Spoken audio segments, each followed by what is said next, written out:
ನಮಸ್ಕಾರ. ನನ್ನ ಹೆಸರು ಸೋಮು ಅಂತ. ವೃತ್ತಿಯಲ್ಲಿ ಎಲೆಕ್ಟ್ರಾನಿಕ್ಸ್ ಇಂಜಿನಿಯರು ಮತ್ತೆ NRI. ನನ್ನ ಜರ್ನಿ 35 ವರ್ಷ ಇಂಡಿಯಾ ಮತ್ತೆ ಅಬ್ರಾಡ್. ಈಗ ಎಕ್ಸ್ಪೋರ್ಟ್ ಬಿಸ್ನೆಸ್ ಕನ್ಸಲ್ಟೆಂಟ್ ಆಗಿ ಕೆಲಸ ಮಾಡ್ತಾ ಇದ್ದೀನಿ.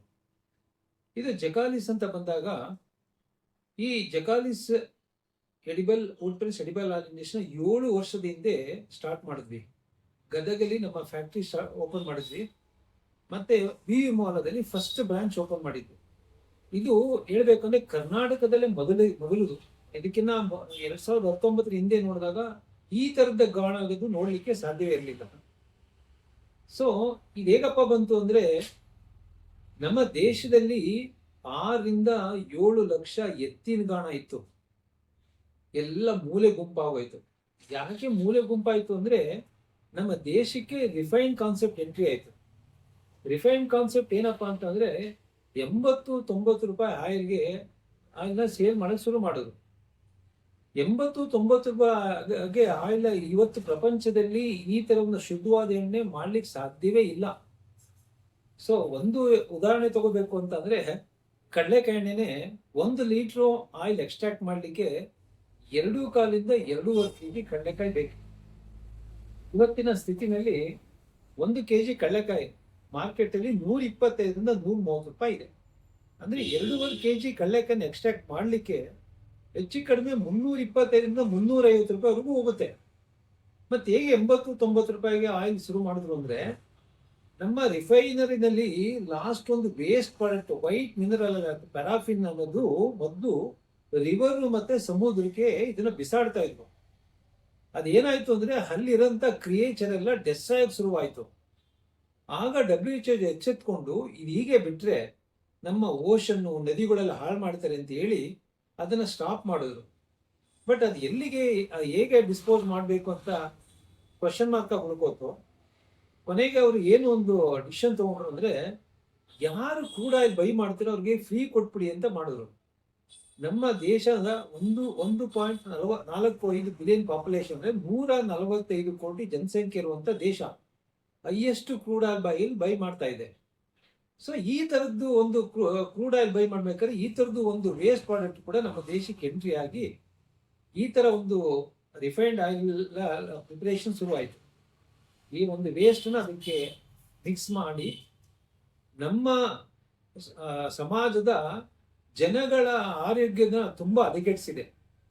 ಎಷ್ಟು ಹದಗೆಡಿಸಿದೆ ಅಂತಂದ್ರೆ, ಇವತ್ತು ಆರೋಗ್ಯ ಎಷ್ಟು ಹದಗೆಟ್ಟಿದೆ ಅಂತಂದ್ರೆ, ಈ ಆಯಿಲ್ ಇದೆಯಲ್ಲ, ಇದು ಮೇನ್ ಕಾಂಟ್ರಿಬ್ಯೂಷನ್. ಈ ಪಾಮ್ ಆಯಿಲ್, ರಿಫೈನ್ಡ್ ಆಯಿಲ್ ಅಂತ ಏನ್ ಬಂದಿದೆಯೋ ಅದು ತುಂಬಾ ಮೇನ್ ಕಾಂಟ್ರಿಬ್ಯೂಷನ್ ನಮ್ಮ ಸಮಾಜದ ಆರೋಗ್ಯ ಕೆಡಲಿಕ್ಕೆ. ಹಾಗಾಗಿ ಇದನ್ನ ನಾವು ದೂರ ಇಡಬೇಕು. ನಮ್ಮ ಪಾರಂಪರಿಕವಾಗಿ ಅಂದ್ರೆ ಟ್ರೆಡಿಷನಲ್ ಆಗಿ ಇದ್ದಂತ ಗಾಣದ ಎಣ್ಣೆ ತರಬೇಕು ಅನ್ನೋ ಉದ್ದೇಶದಿಂದ ಒಳ್ಳೆ ಆಲೋಚನೆ ಮಾಡಿ ಈ ತರದ್ದು ಒಂದು ಪ್ರಾಜೆಕ್ಟ್ ನಾವು ಲಾಂಚ್ ಮಾಡಿದ್ವಿ.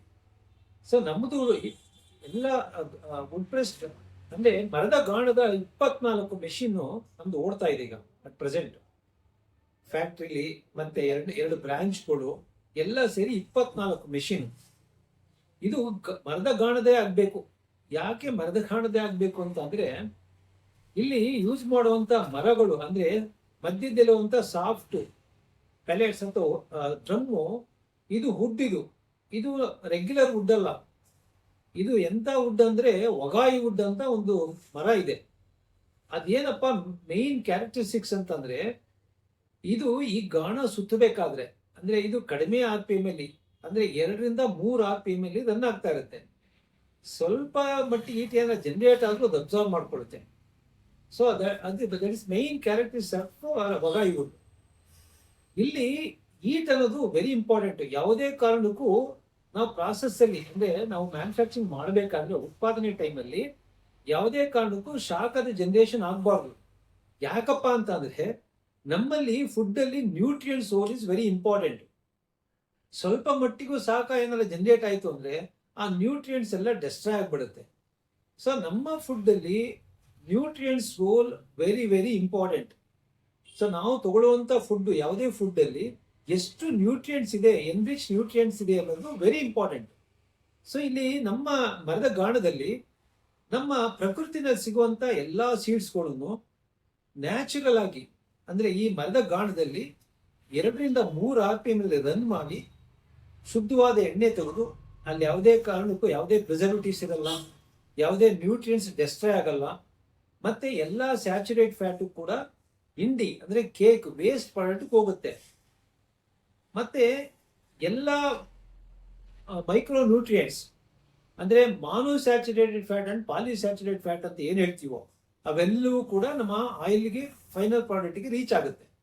ಫಾರ್ ಎಕ್ಸಾಂಪಲ್ ವಿಟಮಿನ್ ಇ ಇರ್ಬೋದು, ಒಮೆಗಾ 3 ಇರ್ಬೋದು, ಒಮೆಗಾ 6 ಇರ್ಬೋದು, ಮೆಗ್ನೀಷಿಯಂ ಇರ್ಬೋದು, ಪೊಟ್ಯಾಷಿಯಂ ಇರ್ಬೋದು, ಇವೆಲ್ಲ ಮೈಕ್ರೋ ನ್ಯೂಟ್ರಿಯೆಂಟ್ಸ್ ಕೂಡ ನಮ್ಮ ಆಯಿಲಲ್ಲಿ ಉಳ್ಕೊಳ್ಳುತ್ತೆ. ಸ್ಯಾಚುರೇಟೆಡ್ ಫ್ಯಾಟ್ ಏನಿದೆಯೋ ಅದು ನಮ್ಮ ವೇಸ್ಟ್ ಪ್ರಾಡಕ್ಟ್ಗೆ ರೀಚ್ ಆಗುತ್ತೆ. ಹಾಗಾಗಿ ಇಲ್ಲಿ ತೆಗೆಯುವಂತ ಎಣ್ಣೆ ಶುದ್ಧವಾದ ಎಣ್ಣೆ ಅಂದ್ರೆ ನಮ್ಮಲ್ಲಿ ಟ್ರೆಡಿಷನಲ್ ಆಗಿ ಪಾರಂಪರಿಕವಾಗಿ ಏನು ಎತ್ತಿನಗಾಣದಿತ್ತು ಅದೇ ಕಾನ್ಸೆಪ್ಟ್. ಏನಪ್ಪಾ ಅಂದ್ರೆ ಎತ್ತುಗಳಿಲ್ಲ, ಒಂದು ಸಣ್ಣ ಮಿಷಿನ್ ಅಂದ್ರೆ ಟೆಕ್ನಾಲಜಿ ಅಪ್ಗ್ರೇಡ್ ಆಗಿ ಇಂಟಿಗ್ರೇಟ್ ಮಾಡಿದೀವಿ. ಒಂದು ಸಣ್ಣ ಮೋಟಾರು, ಒಂದು ಗೇರ್ ಬಾಕ್ಸ್, ಅದಕ್ಕೊಂದು ಡ್ರೈವ್, ಅದು ಕಡಿಮೆ RPM 2-3 RPM ಅಲ್ಲಿ ಮಿಷಿನ್ ಓಡ್ತಾ ಇರುತ್ತೆ. ಸೊ ನ್ಯಾಚುರಲ್ ಪ್ರಾಡಕ್ಟ್ ಅಂದ್ರೆ ಶುದ್ಧವಾದ ಎಣ್ಣೆ ಹೊರಗಡೆ ಬರುತ್ತೆ. ವೇಸ್ಟ್ ಪ್ರಾಡಕ್ಟ್ ಎಲ್ಲ ನಾವು ಹಸುಗಳಿಗೆ ಅಥವಾ ಎಮ್ಮೆಗಳಿಗೆ ಅದನ್ನ ತಿಂಡಿಯಾಗಿ ಒಳ್ಳೆ ಫುಡ್ ಆಗಿ ಅದಕ್ಕೆ ಸಪ್ಲೈ ಆಗುತ್ತೆ. ಸೊ ಹಾಗಾಗಿ ನಾನು ಜನರಲ್ಲಿ ಕಳಕಳಿಯ ಪ್ರಾರ್ಥನೆ ಏನು ಅಂದ್ರೆ, ದಯವಿಟ್ಟು ನೀವು ಮರದ ಗಾಣದ ಎಣ್ಣೆನೇ ಉಪಯೋಗಿಸಿ ಆರೋಗ್ಯವಾಗಿರಿ. ಇವತ್ತು ಆರೋಗ್ಯ ಎಷ್ಟು ಮುಖ್ಯ ಅಂದ್ರೆ, ಇವತ್ತು ನಮ್ಮ ಪರಿಸರದಲ್ಲಿ ತುಂಬಾ ಪೊಲ್ಯೂಷನ್ನು, ತುಂಬಾ ಅಡಲ್ಟ್ರೇಷನ್ ಇರೋದ್ರಿಂದ ನಾವು ಶುದ್ಧವಾದ ಆಹಾರವನ್ನ ಈ ದೇಹಕ್ಕೆ ಸಪ್ಲಿಮೆಂಟ್ ಆಗಿ ಕೊಟ್ಟು ನಮ್ಮ ಬಾಡಿ ಇಮ್ಯುನಿಟಿ ಬಿಲ್ಡ್ ಮಾಡಿ ನಾವು ಆರೋಗ್ಯವಾಗಿರುವಂಥದ್ದು ತುಂಬಾನೇ ಮುಖ್ಯವಾಗಿದೆ. ಸೊ ಇವತ್ತು ನಮಗೆ ತುಂಬಾ ಚಾಲೆಂಜಸ್ ಏನಪ್ಪಾ ಅಂದ್ರೆ, ಇಲ್ಲಿ ಆಗುವಂತ ಪೊಲ್ಯೂಷನ್ನು, ಆಮೇಲೆ ನಮ್ಮಲ್ಲಿ ಡೇ ಟು ಡೇ ಇರುವಂತ ಅಡಲ್ಟ್ರೇಷನ್, ಇವೆಲ್ಲವೂ ಎಗೇನೆಸ್ಟ್ ಆಗಿ ನಾವು ಬದುಕಬೇಕಾದ್ರೆ ಶುದ್ಧವಾದ ಪ್ರಾಡಕ್ಟ್ಸ್ ಅಂದ್ರೆ ಇದು ಒಂದು ಆಯಿಲು, ಶುದ್ಧವಾದ ಎಣ್ಣೆ, ಇದನ್ನ ದಯವಿಟ್ಟು ದೈನಂದಿನ ಬದುಕಿನಲ್ಲಿ ನೀವು ಉಪಯೋಗಿಸಿ ನೀವೆಲ್ಲರೂ ಆರೋಗ್ಯವಾಗಿರಿ ಅಂತ ನನ್ನ ಮನವಿ. ತಮ್ಮಲ್ಲಿ ಯಾವ್ಯಾವ ಎಣ್ಣೆ ಲಭ್ಯವಿರುತ್ತೆ ಸರ್? ನಮ್ಮಲ್ಲಿ 12 ತರದ ಆಯಿಲ್ ಈಗ ನಾವು ಮ್ಯಾನುಫ್ಯಾಕ್ಚರಿಂಗ್ ಮಾಡ್ತಾ ಇದ್ದೀವಿ. ಯಾವ್ದು ಸರ್ ಅದು? ಮೊದಲನೇದು ಕಡಲೆಕಾಯಿ ಎಣ್ಣೆ, ಆಮೇಲೆ ಕೊಬ್ಬರಿ ಎಣ್ಣೆ, ಆಮೇಲೆ ಸೂರ್ಯಕಾಂತಿ ಎಣ್ಣೆ, ಆಮೇಲೆ ಕುಸುಬೆ ಎಣ್ಣೆ, ಆಮೇಲೆ ಸಾಸಿವೆ ಎಣ್ಣೆ, ಉಚ್ಚೆಳ್ಳೆಣ್ಣೆ, flax seeds oil, almonds oil, ಮತ್ತೆ ಕ್ಯಾಸ್ಟ್ ಆಯಿಲು, ಈ ತರ 12 ತರದ ಆಯಿಲ್ಗಳನ್ನ ಉತ್ಪಾದನೆ ಮಾಡ್ತಾ ಇದ್ದೀವಿ. ಇದಕ್ಕೆ ಎಕ್ಸ್ಪೈರಿ ಅಂತ ಇರುತ್ತೆ ಸರ್? ಅದಕ್ಕೆ ಖಂಡಿತ ಎಲ್ಲ ಆಯಿಲ್ಗೂ ನಾವು 6 ತಿಂಗಳು ಅವಧಿ ಕೊಡ್ತೀವಿ. ಕೊಬ್ಬರಿ ಎಣ್ಣೆಗೆ 6 ತಿಂಗಳು ಮೇಲೆ ಹೆಚ್ಚಾಗಿ ಯೂಸ್ ಮಾಡಬಹುದು, 8 ರಿಂದ 10 ತಿಂಗಳು ಕೂಡ ನಾವು ಯೂಸ್ ಮಾಡಬಹುದು. ಯಾಕೆ ಅಂತ ಅಂದ್ರೆ ನಾವಿಲ್ಲಿ ಯಾವುದೇ ಕಾರಣಕ್ಕೂ ಪ್ರಿಸರ್ವೇಟಿವ್ಸ್ ಯೂಸ್ ಮಾಡಲ್ಲ, ಟೋಟಲಿ ಕೆಮಿಕಲ್ ಫ್ರೀ. ಮತ್ತೆ ನಮ್ಮಲ್ಲಿ ಇರುವಂತ ಎಲ್ಲಾ ಗಾಣಗಳು ವುಡ್ ಪ್ರೆಸ್ಡ್ ಆಯಿಲ್, ಎಲ್ಲವೂ ಮರದ ಗಾಣದೆ. ಇಲ್ಲಿ ಯಾವುದೇ ಕಾರಣಕ್ಕೂ ಎಕ್ಸ್ಪೆಲರ್ ಇಲ್ಲ, ಕಬ್ಬಿಣದ ಗಾಣ ಇಲ್ಲ, ಅಥವಾ ಕಲ್ಲಿನಿಂದ ತಯಾರಿಸುವಂತ ಯಾವುದೇ ಗಾಣಗಳು ಇಲ್ಲೇ ಇರೋದ್ರಿಂದ ಯಾವುದೇ ಕಾರಣಕ್ಕೂ ಸಣ್ಣ ಶಾಖ ಕೂಡ ಜನರೇಟ್ ಆಗಲ್ಲ. ಎಲ್ಲಾ ಆಯಿಲ್ ಕೂಡ ಅದರದೇ ಅಂತ ಏನೇನು ನ್ಯೂಟ್ರಿಯೆಂಟ್ಸ್ ಇರುತ್ತೋ ಎಲ್ಲವೂ ಇದರಲ್ಲಿ ರಿಟೈನ್ ಆಗುತ್ತೆ. ತಮ್ಮ ಅಲ್ಲಿ ತಗೊಳ್ಳುವಂತ ಗ್ರಾಹಕರಿಗೆ ಏನ್ ಹೇಳಕ್ ಇಷ್ಟಪಡ್ತೀರಾ ಸರ್? ನಾನು ಒಂದೇ ಒಂದು ಕಳಕಳಿ, ನಮ್ಮ ಸಮಾಜದ ಜನಸಂಖ್ಯೆ ಅಥವಾ ಜನಗಳಲ್ಲಿ ಒಂದೇ ಒಂದು ಕಳಕಳಿ ಏನಂದ್ರೆ, ನೀವು ಆರೋಗ್ಯ ತುಂಬಾನೇ ಪ್ರಾಮುಖ್ಯತೆ ಇದೆ ಇವತ್ತು. ಯಾಕೆ ಅಂದ್ರೆ ನಮ್ಮಲ್ಲಿ ಇವತ್ತು ಅಂಗಡಿಗಳಲ್ಲಿ ಅಥವಾ ಮಾರ್ಕೆಟ್ ಅಲ್ಲಿ ಸಿಗುವಂತಹ ರಿಫೈನ್ಡ್ ಆಯಿಲ್ ನ ದಯವಿಟ್ಟು ಯೂಸ್ ಮಾಡಬೇಡಿ. ಯಾಕೆಂದ್ರೆ ಆ ಒಂದು ಪ್ರೈಸ್ ಟ್ಯಾಗ್ಗೆ ಖಂಡಿತ ಇವತ್ತು ಶುದ್ಧವಾದ ಎಣ್ಣೆ ಖಂಡಿತ ಅಲ್ಲ ಅದು. ಸೊ ನಾನು ಒಂದೇ ಒಂದು ಮನವಿ ಅಂದ್ರೆ, ದಯವಿಟ್ಟು ಗಾಣದ ಎಣ್ಣೆ ಉಪಯೋಗಿಸಿ ನೀವೆಲ್ಲರೂ ಆರೋಗ್ಯವಾಗಿರಿ ಅನ್ನೋದು ನನ್ನ ಮನವಿ. ಮೈಸೂರಲ್ಲಿ ಎಷ್ಟು ಬ್ರಾಂಚ್ ಇದೆ ಸರ್ ತಮ್ಮದು? ನಮ್ದು ಈಗ 2 ಬ್ರಾಂಚ್ ಇದೆ. ಮೊದಲನೇ ಬ್ರಾಂಚ್ ಬಂದು ವಿಮೋಲಾದಲ್ಲಿ, 2ನೇ ಬ್ರಾಂಚ್ ಸರಸ್ವತಿಪುರಂ. 53 ಜನಕ್ಕೆ ಫ್ರಾಂಚೈಸಿ ಕೊಟ್ಟಿದ್ದೀನಿ. ಸೊ ಎಲ್ಲರೂ ಚೆನ್ನಾಗಿ ಜನಕ್ಕೆ ಹತ್ರವಾಗಿ ತಲುಪಿಸ್ತಾ ಇದ್ದಾರೆ. ಸೊ ಪ್ರತಿಯೊಬ್ಬರಿಗೂ ನಮ್ಮದೇ ಆದಂತ ಒಂದು ಮೆಥಡ್ ಅಲ್ಲಿ ಅವರ ರ್ಯಾಕ್ ಅಲ್ಲಿ ಜೋಡಿಸಿ ಜನಕ್ಕೆ ಎಲ್ಲರಿಗೂ ರೀಚ್ ಆಗಬೇಕು ಮೈಸೂರಿನಲ್ಲಿ ಅನ್ನೋದು ನಮ್ಮ ಒಂದು ಪ್ರಾಮುಖ್ಯತೆ. ಫ್ರಾಂಚೈಸಿ ಕೊಡ್ಬೇಕ್ರೆ ಏನಾದ್ರು ನಿಬಂಧನೆ ಇದೆಯಾ ಸರ್? ಖಂಡಿತ ಇಲ್ಲ. ಅವರ ಒಂದು ಸಣ್ಣ ಪರಿಚಯ ಇದ್ರೆ ಅವ್ರದೊಂದು ಆಧಾರ್ ಕಾರ್ಡ್ ಅಂತ ತಗೊಂಡಿರ್ತೀವಿ, ಮತ್ತೆ ಅವ್ರದ್ದು ಇನ್ಫ್ರಾಸ್ಟ್ರಕ್ಚರ್ ಅಂದ್ರೆ ಅವ್ರದ್ದು ಅಂಗಡಿ ಇರಬಹುದು, ಮಾರ್ಕೆಟ್ ಎಲ್ಲವೂ ತುಂಬಾ ಒಳ್ಳೆ ರೀತಿಯಲ್ಲಿ ಮಾಡಿದಾರ, ಎಲ್ಲವೂ ಅವ್ರ ಮಾಡುವಷ್ಟು ಒಂದು ಶಕ್ತಿ ಇದೆಯಾ ಎಲ್ಲವನ್ನು ನಾವು ಪರೀಕ್ಷಿಸಿ ಅವ್ರಿಗೆ ನಾವು ಆಯಿಲ್ ಸಪ್ಲೈ ಮಾಡ್ತಾ ಇದ್ವಿ. ಯಾವುದೇ ಡಿಪಾಸಿಟ್ ಇಲ್ಲ. ಈಗ ಮೈಸೂರು ಜಿಲ್ಲೆಗೆ ಮಾತ್ರ ಸೀಮಿತ ಮಾಡಿದ್ರೆ ಮುಂದೆ ಏನಾರು ಕರ್ನಾಟಕದಲ್ಲಿ ಎಲ್ಲಾ ಜಿಲ್ಲೆಗೂ ಏನಾರು ತಮ್ಮ ಆಯಿಲ್ ಏನಾರು ಜನಕ್ಕೆ ಪರಿಚಯ ಮಾಡಿಸೋದು ಏನಾರು ಇದೆಯಾ ಸರ್? ಮೈಸೂರು ಒಂದೇ ಅಲ್ಲ, ಮೈಸೂರಲ್ಲಿ, ಬೆಂಗಳೂರಲ್ಲಿ, ಮಡಿಕೇರಿಯಲ್ಲಿ 3 ಕಡೆ ಕೂಡ ನಾನು ಫ್ರಾಂಚೈಸಿ ಕೊಟ್ಟಿದ್ದೀನಿ. ಮತ್ತೆ ನನ್ನ ಈಗ ಒಂದು ಪ್ರಾಡಕ್ಟ್ ಆಲ್ ಓವರ್ ಇಂಡಿಯಾ ಹೋಗ್ತಾ ಇದೆ. ಎಲ್ಲಾ ಇಂಡಿಯಾದ ಪ್ರತಿ ಕಾರ್ನರ್ ಇದ್ದು ನಮ್ಗೆ ಆರ್ಡರ್ ಬರ್ತಾ ಇದೆ. ಕೊರಿಯರ್ ಅಲ್ಲಿ ತಲುಪಿಸ್ತಾ ಇದೀವಿ. ಇದಲ್ಲದೆ ನಮ್ಮ ದೇಶದಿಂದ ಹೊರಗಡೆ ಅಮೆರಿಕ ಇರ್ಬೋದು, ಸಿಂಗಪೂರ್ ಇರ್ಬೋದು, ಆಸ್ಟ್ರೇಲಿಯಾ ಇರ್ಬೋದು, ಇಂಗ್ಲೆಂಡ್ ಇರ್ಬೋದು, ಇಲ್ಲಿಂದ ಹೋಗುವಂತ ಪೇರೆಂಟ್ಸ್ ಅವ್ರ ಮಕ್ಕಳಿಗೆ ಅಥವಾ ಅವರ ಸಿಬ್ಬಂದಿಗಳಿಗೆ, ಅವರ ಸ್ನೇಹಿತರಿಗೆ ಇಲ್ಲಿಂದ ಆಯಿಲ್ ತಗೊಂಡು ಹೋಗ್ತಾ ಇದೆ. ಸರ್ ಇದೊಂದು ಉದ್ಯಮ ಆಯಿತು, ಇದ್ರ ಜೊತೆಗೆ ತಮಗೊಂದು ಫ್ಯಾಮಿಲಿ ಇದೆ. ತಮ್ಮ ಫ್ಯಾಮಿಲಿಲಿ ತಮ್ಮ ಮಿಸ್ಸಸ್ ಆಗಿರೋ ಮಕ್ಕಳು ಯಾವ ರೀತಿ ನಿಮ್ಗೆ ಸಹಕರಿಸ್ತಾ ಇದಾರೆ ಸರ್?